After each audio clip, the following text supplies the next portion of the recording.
Je voulais vous parler de la théorie de la dissonance cognitive. Donc, c'est quelque chose dont je trouve qu'on entend pas mal parler en ce moment. Donc, cette théorie, c'est une théorie de psychologie sociale et c'est en fait un état d'inconfort ou une tension psychologique qui va être liée à nos pensées, à nos croyances, à nos émotions, à nos attitudes. Et en fait, ça va se manifester quand il y a deux ou plus de ces choses qui sont en contradiction. Donc là, on a un exemple.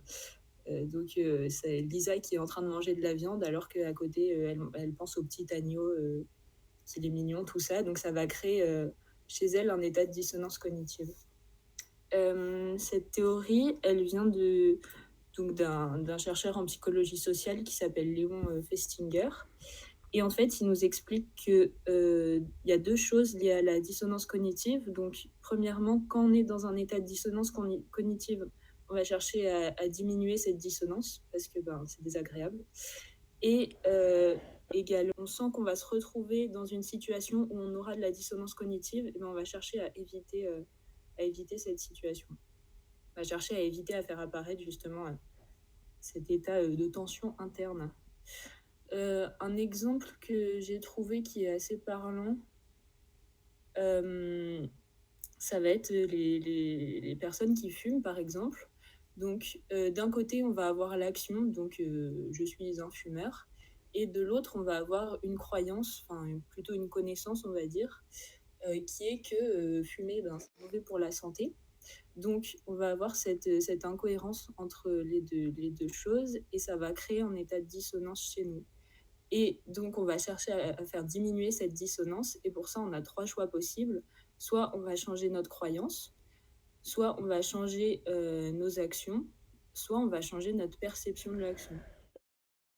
Pour la cigarette, tout simplement changer d'action, ça va être arrêter de fumer. On peut aussi changer de croyance. Donc là, ça va être, par exemple, se dire que les études, elles ne sont pas toutes conclusives, qu'il n'y a pas forcément tout qui montre que la cigarette, c'est mauvais pour la santé. Donc, on va chercher à aller plutôt dans ce sens. Ou alors, on peut changer notre perception de l'action. Donc là, ça va être plutôt, par exemple, se dire oui, moi, je fume pas souvent, donc c'est pas si mauvais. C'est pas si mauvais pour moi au final. Donc voilà, on va essayer de mettre en place des stratégies dans le but de diminuer cette dissonance. Donc, comment ça peut s'utiliser en design ?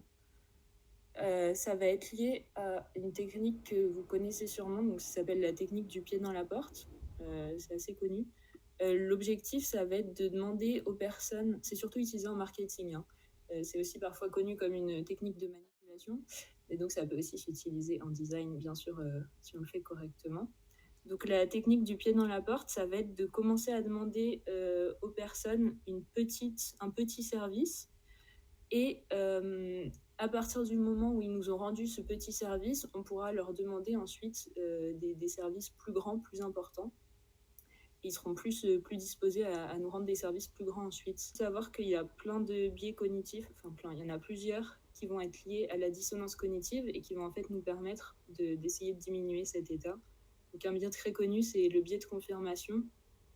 Donc le biais de confirmation, ça va être un biais qui va faire que on va accorder beaucoup plus d'importance aux informations qui vont confirmer nos hypothèses, nos convictions, nos croyances, et on ne va pas forcément prêter attention, au contraire, aux choses qui les contredisent.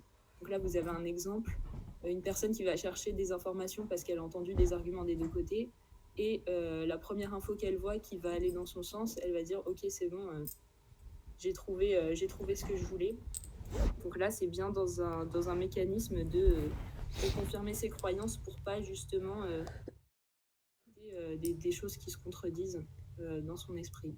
Donc il y a plusieurs biais qui vont aller dans ce sens et qui vont permettre en fait, qui vont nous permettre en fait de justifier ce qu'on pense et de justifier le fait que nos actions, elles sont bien en cohérence avec nos croyances, avec nos convictions, etc.